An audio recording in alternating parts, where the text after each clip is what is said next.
Hello नमस्कार दोस्त। तो आइए, आपका स्वागत है मेरे यूट्यूब चैनल मैथ क्लास में।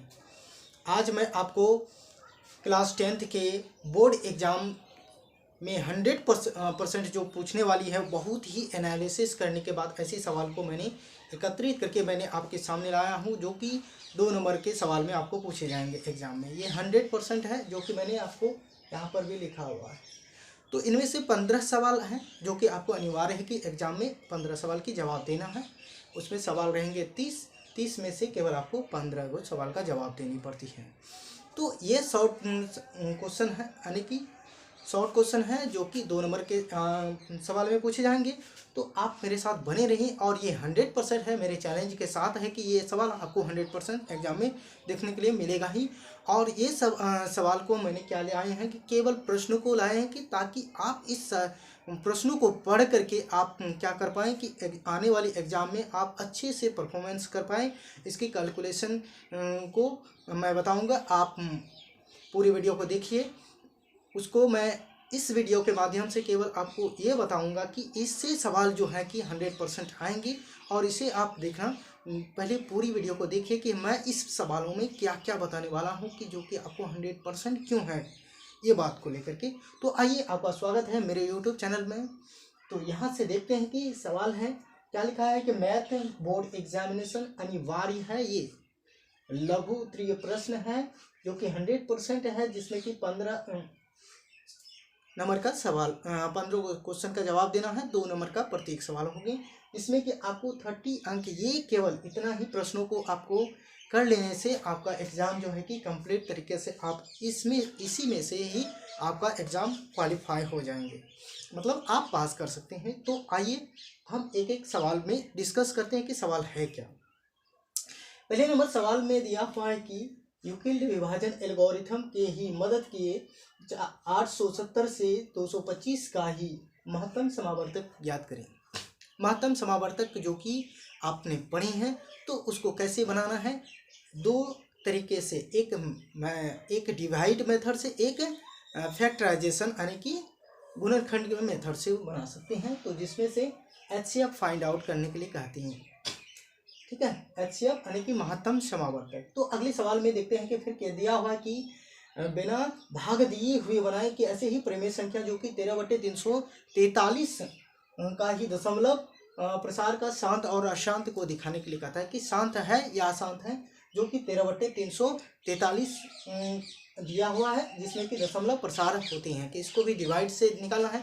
इसमें से एक बहुत अच्छी मेथड मैंने बताई है कि मेरे यूट्यूब चैनल में जाकर के, अगर आपने नहीं देखे हैं तो मेरे यूट्यूब चैनल में जाकर के इसके बारे में बहुत अच्छे डिटेल से मैंने बताए हैं कि इसको किस तरीके से बनाए जाते हैं। बहुत शॉर्टली तरीके हैं, डिवाइड है, यानी कि जिसे मैजिक कहते हैं, ठीक ऐसे ही तरीके से मैंने इसका एक्सप्लेन किया है कि यानी कि परिमेय संख्या का दशमलव कैसे निकाला जाता है। तो ये मैंने आपको बताया। अगली सवाल है कि साबित कीजिए कि √3 जो है वह एक अपरिमेय संख्या है। ये सवाल भी आपको 100% एग्जाम में देखने के लिए मिलेगा कि √3 एक अपरिमेय संख्या है। तो ये कैसे है, तो इनका भी वीडियो मैंने अपने YouTube चैनल में बनाए हुए हैं, तो इसमें जाकर के आप देख सकते हैं। मैं यहाँ पर आपको केवल प्रश्न को दिखा रहा हूँ ताकि आप अपने एग्जाम में की अच्छे से परफॉर्मेंस कर पाओ, तो इसलिए कि ये सवाल लेकर आया हूँ। अगले चौथे नंबर में है कि द्विघात बहुपदों के ऐसे ही 2x² - 8x + 6 के ही शून्यकों का ही योग एवं गुणनफल ज्ञात करें। तो देखो, इसमें भी मैंने इसमें क्या होता है, इसमें निकालना क्या है कि ये दिया हुआ है, क्या है, द्विघात बहुपद है। द्विघात बहुपद यानी कि ax² + bx + c = 0। तो यानी कि द्विघात का शून्य फाइंड आउट करने के लिए कहते हैं। उनमें से कह रहे हैं कि क्या निकालना है, एक योग निकालना है, दूसरे है गुणनफल निकालना है। तो योग इसका सूत्र होता है कि x² - अल्फा + बीटा ब्रैकेट बंद into x + alpha into beta. तो अल्फा प्लस बीटा का वैल्यू निकालना है यहाँ से, और अल्फा इंटू बीटा का भी मान निकालना है, जो कि अल्फा इंटू बीटा का मान निकलेगा उसी अकॉर्डिंग से। तो आइए अब अगले सवाल देखते हैं कि 5 नंबर सवाल है। 5वां नंबर सवाल में क्या है कि द्विघात बहुपद के ही 5x² - 7x + 1 का ही शून्य ज्ञात करने के लिए कहते हैं, कि जिसमें से यहाँ पर दिया हुआ अल्फा और बीटा में से ही 1/α - 1/बीटा का मान को ज्ञात करने के लिए कहते हैं। 5 नंबर सवाल में ही ये आपको 100% आपको ये श्योर करना ही है। आप अगर चाहते हैं कि इसका मैं इन सारे प्रश्नों का फिर सॉल्यूशन लेकर के आऊँ तो आप कमेंट कीजिएगा। अगले सवाल को फिर देखते हैं कि अगले सवाल 6 नंबर में लिखा हुआ है कि श्रेणी में श्रेणी समांतर श्रेणी पढ़े हैं कि सिंपल, ठीक है। इसमें देखो इसमें क्या है कि 2 4 6 8 डॉट डॉट डॉट के 11वें पद का ही गणना करनी है। ये भी है समांतर श्रेणी से है। अगले सवाल यहाँ से देखते हैं कि यहाँ से दिया है त्रिकोणमिति से ट्रायंगल से सवाल दिया हुआ कि कहता है कि चित्र में दिए हुए सवाल है AC टेंड्स टू BD, यानी कि BD पर लंबवत AC लंबवत है तथा उसी प्रकार से AD पर लंबवत क्या है CE लंबवत है। तो सिद्ध करने के लिए कह रहा है कि AC square is equal to DA into AE। ये फाइंड करने के लिए कहता है, क्या कहता है कि AC square is equal to DA into AE find करने के लिए कहता है कि जो कि यहाँ पर आपको इमेज में दिया हुआ है, इसको प्रूव करना है। ये बहुत ही इम्पोर्टेंट बता रहे हैं, मैं आपको शुरू से ही बता रहा हूँ कि ये सवाल जो है कि इस तरीके का जो मैंने लेकर के आया हूँ वो बहुत इम्पोर्टेंट है। अगर आप इस तरीके के सवाल को छोड़ देते हैं, अगर नहीं पढ़ते हैं, तो आपके लिए बहुत ही दुख की बातें हैं कि आपने ऐसे सवाल को सॉल्यूशन नहीं किए।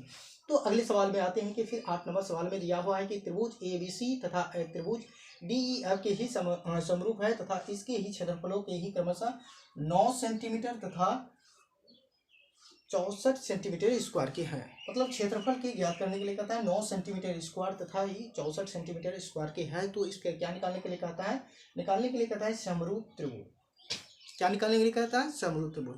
तो आई होप, मैं आशा करता हूँ कि आप इस सारे सवाल को अगर नहीं जानते हैं तो मेरे डिस्क्रिप्शन में जा करके मेरे YouTube channel math class by Vishnudev sir में जा करके आप देख सकते हैं कि इस तरीके के सवाल मैंने बहुत ही एक्सप्लेन किए हैं। उसमें आपका बहुत ही अच्छा परफॉर्मेंस होने वाला है और इससे आपको जुड़ी हुई इन सारी सवालों से आपको 100% एग्जाम में मिलेंगे। तो अगले सवाल 9 नंबर में दिया हुआ है कि वृत्त के उस चापकोण यानी कि जीवा की लंबाई बताइए कि जिसकी कि 6 सेंटीमीटर की त्रिज्या और उसके केंद्र के 4 सेंटीमीटर की केंद्र से दूरी खींची गई है। तो उसकी दूरी निकालने के लिए कहते हैं, ठीक है। तो यहाँ से आपको मैंने बताया था कि जब भी एक सर्कल होती है, सर्कल से जब केंद्र से बाहर कहीं एक बिंदु लेते हैं तो उसके बीच के डिस्टेंस वो भी दिया हुआ है। यहाँ पर सवाल में कह रहा है कि वह कितना दिया हुआ है, वह दिया हुआ है 4 सेंटीमीटर का दिया हुआ। उसके बाद जो उसकी लंबाई जो है कि जीवा की लंबाई जो है यानी कि जहाँ टेंजेंट है यानी कि स्पर्श करती है तो वहाँ से 6 सेंटीमीटर की है। तो यहाँ से समझ में आता है कि आपको क्या समझ में आया होगा, ये समझ सकते हैं आपको।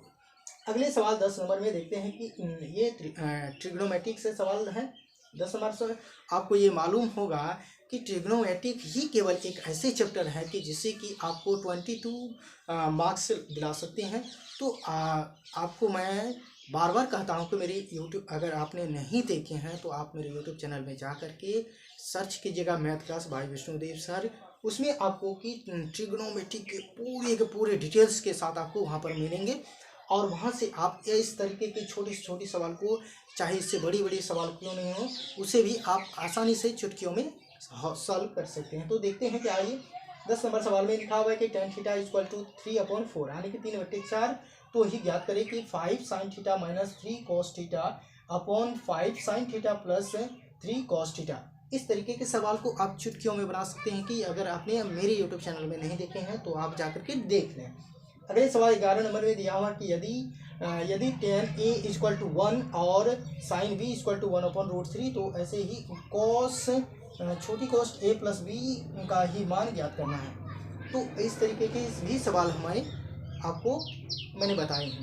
अगले सवाल देखते हैं कि 12 नंबर का कहता है कि बिंदु दिया हुआ है इस तरीके के 5, -8 तथा इस प्रकार -7, -3 का ही दूरी का सूत्र ज्ञात करो। यहाँ दूरी का सूत्र मैंने भी बता चुके हैं तो आप जाकर के उसे देख सकते हैं। इस तरीके के सवाल जो कि मैंने आपको बताया, यहाँ से आपको 100% आपको पढ़नी है, इसे स्किप नहीं करनी है और इस सारे सवाल को आप शेयर कीजिए, आगे अपने दोस्तों को शेयर कीजिएगा ताकि उसका भी एग्ज़ाम क्या हो, पास कर पाए वो भी।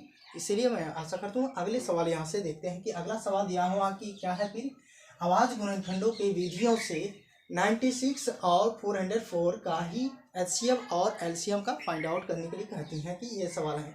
ये सवाल भी आपको 100% मिलेगा ही मिलेगा एग्जाम में आपको, इसलिए स्किप नहीं कीजिए, पूरी वीडियो को देख करके अपने दोस्तों को शेयर कीजिए। ठीक है, अगले सवाल देखते हैं कि अगले सवाल है 14 नंबर का। कहता है कि यदि 10a+b = √3 और 10a-b = 1/√3 तो a 0 greater a+b and greater 19 इस तरीके का दिया हुआ है। तो जहाँ पर क्या कहता है, ए और बी का मान ज्ञात करने के लिए कह रहे हैं। तो इस तरीके के भी सवाल को आप आसानी से बना सकते हैं। तो ये इस तरीके के सवाल जो दिए हैं मैंने, ये 100% आपको एग्जाम में मिलेंगे। तो इसी वजह से आप अपने दोस्तों को शेयर कीजिए कि इस तरीके के सवाल को पढ़ने के बाद आपके एग्जाम क्लियर हो जाएंगे। तो अगली अंत समय एक लास्ट सवाल है कि यहाँ पर दिया हुआ है कि निम्नलिखित बारंबारता बंटन निकालने के लिए कह रहे हैं कि सवाल को पहले समझना है कि कहता क्या है जवाब। तो उसकी ही माध्यिका निकालना है। क्या निकालना है, माध्यिका को फाइंड करने के लिए कहते हैं। तो इस तरीके के आंकड़ा दिया हुआ है और मैंने आपको इस तरीके का दिखा। तो मैं यहाँ पर फिर एक छोटी सी कंडीशन बताता हूँ कि माध्यिका निकालने की फार्मूला जो है कि यहाँ पर मैं बताता हूँ, सॉरी माध्यिका नहीं, माध्य बराबर होता है सिग्मा Fi × xi/सिग्मा Fi। ये आपको हो गया माध्यिका का सूत्र, माध्यक का सूत्र है। इसमें माध्यक निकालना है, इस तरीके का दिया हुआ है। माध्यक में क्या होता है कि ये इनका क्या करेंगे, इन दोनों को योग करेंगे, योग करने के बाद 2 से डिवाइड करेंगे, वो निकल कर आएंगे, वो क्या होगा, xi होंगे। तो xi निकालने के बाद ये Fi है बारंबारता का, और xi निकालेंगे, दोनों को फिर क्या करेंगे, Fi × xi कर लेंगे। तो दोनों को मल्टीपल करने के बाद गुना जोड़ लेंगे, टोटल का निकल जाएगा Fi × xi, और Fi जो इसका योग करोगे वो निकल आएगा। तो आई होप यू अंडरस्टैंड। मुझे आशा है कि आपको पूरी तरीके से समझ में आ गई होगी। और यह वीडियो को स्किप नहीं कीजिएगा और आप शेयर कीजिएगा, ये करना नहीं भूलिएगा। Thank you. और आपको अगर अच्छी लगी हो तो हमें कमेंट करके बताइएगा कि इसका कोई सॉल्यूशन लेकर के आऊँ, तो आप हमें कमेंट करके बताइए। Thank you. जय हिंद, जय भारत। आप अपने कक्षा 10 में पूरी तरीके से जम करके तैयारी कीजिए, और कुछ ही दिन बची हुई है। इस तरीके के ही सवाल आपको एग्जाम में मार्क्स गिरा सकती हैं। अन्यथा आप कितना क्या पढ़े हैं, नहीं पढ़े हैं, इससे कोई मैटर नहीं करता है कि आपने एग्जाम के समय में क्या पढ़े हैं, ये बहुत मैटर करती हैं। तो जय हिंद, जय भारत। Thank you.